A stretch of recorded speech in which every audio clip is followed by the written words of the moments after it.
Hi friends, आज हम रांची का पठार देखने वाले हैं झारखंड जीके के अंतर्गत। ठीक है, तो रांची का पठार हम लोग देख रहे हैं। इसमें क्या है कि इसका सबसे पहले हम लोग विस्तार देखेंगे। ठीक है, जिसमें आपको बतलाया गया है कि पश्चिमी पठार में पूर्व तथा स्वर्ण रेखा नदी। ठीक है, पश्चिमी पठार के पूर्व, समझ गए, और स्वर्ण रेखा नदी घाटी के उत्तर पश्चिम में। ठीक है, क्या है? रांची के पठार। रांची के पठार की औसत ऊंचाई क्या होनी है? ठीक है, तो आपका 600 मीटर। और बता दें कि इस पठार में प्रमुख जलप्रपात है। ठीक है, पहले जो जलप्रपात है हुंडरू जलप्रपात। ठीक है, और वो झारखंड की सबसे प्रसिद्ध जलप्रपात है। ठीक है, 21 नदी में हुंडरू जलप्रपात, स्वर्ण रेखा नदी में। इनकी ऊंचाई क्या है? 98 मीटर। और 21 जिला में है, तो ये आपके रांची जिला में है। ठीक है, अब आप लोग बता दें दसम जलप्रपात। ठीक है, इसी जिला की बात किया जा रहा है। ठीक है, इसी पठार के अंतर्गत दसम जलप्रपात किस नदी में है? कांची नदी पर है। इसका ऊंचाई कितना है आपका? 40 मीटर है। और इस जिला किस जिला में है? तो ये आपका रांची जिला में है। इनके बाद आपका गौतम धारा जलप्रपात। ठीक है, या फिर गौतम धारा जलप्रपात को जोन्हा जलप्रपात भी कहते हैं। ये कौन सा नदी में? राढ़ू नदी में है। इनका आपका ऊंचाई 17 मीटर है। जिला रांची जिला में है। ठीक है, और बता दें इसमें कि रांची को झारखंड के जलप्रपात की नगरी के नाम से भी जाना जाता है। किसे?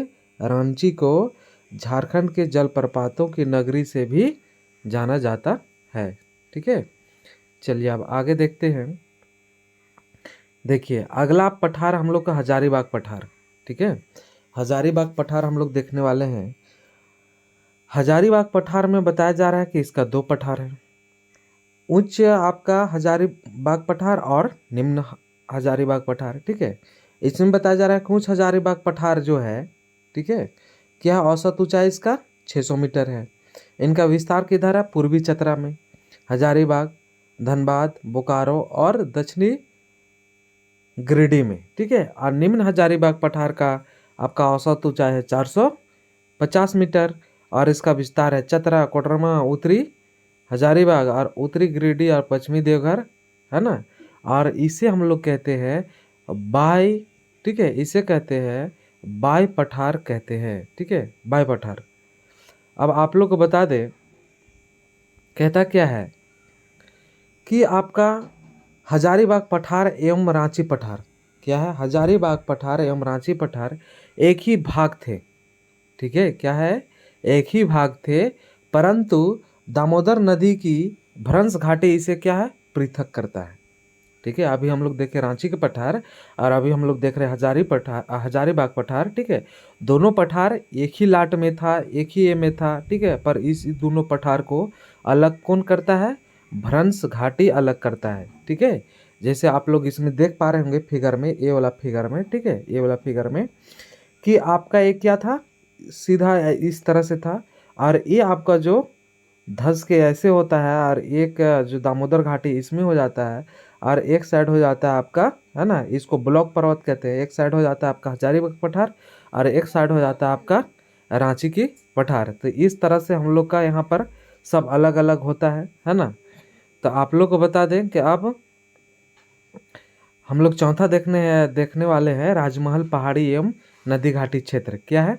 राजमहल पहाड़ी एवं नदी घाटी क्षेत्र, ये भी एक पठार की भाग था, है ना। औसत ऊंचाई इसका कितना है? 150 से 300 मीटर। इसका विस्तार कहाँ कहाँ पर है? आपका देवघर में पाया जाता है, दुमका, गोड्डा, पाकुड़, साहेबगंज, जामताड़ा में। ठीक है, बता दें छाटा नागपुर के पठार उत्तर पूर्व में स्थित है। ये वाला जो आपका राजमहल पहाड़ी है ना, ये कहाँ है? कि आपका छोटा नागपुर के पठार से उत्तर पूर्वी के भाग में स्थित है। अब कहता क्या है कि राजमहल पहाड़ी प्रायद्वीपीय पठार की ओर, है ना, कौन सा? प्रायद्वीपीय पठार की उत्तर पूर्वी सीमा पर बनाती है। ठीक है, कौन सा? उत्तर पूर्वी सीमा पर बनाती है। अब आप लोग को हम बता दें मैदानी क्षेत्र। ठीक है, मैदानी क्षेत्र क्या कहता है? देखिए, मैदानी क्षेत्र आपका ये है, आपका मैदानी क्षेत्र चास, है ना, चाईबासा का मैदानी क्षेत्र है ये वाला। ठीक है, और बता दे रहे हैं कि इसका ऊपर में आपका दलमा श्रेणी है, इधर आपका कोना में आपका पोरहाट है, इधर सरंडा वन है, ठीक है, और इधर ढालभूम श्रेणी है, इधर कोल्हान पहाड़ी है। समझ गए? तो आप लोग को बता दें कि सबसे बड़ा वन क्षेत्र है ना सरंडा वन क्षेत्र है, और 700 पहाड़ियों का घर भी इसे कहा जाता है। ठीक है, तो इसे मैदानी क्षेत्र है और इसका फैलाव हम लोग देख लिए। ठीक है, तो ठीक है फ्रेंड्स, आज झारखंड जीके में बस इतना ही इस वीडियो में। आगे तुरंत आप लोग को नया वीडियो मिलने वाला है। ठीक है, थैंक यू।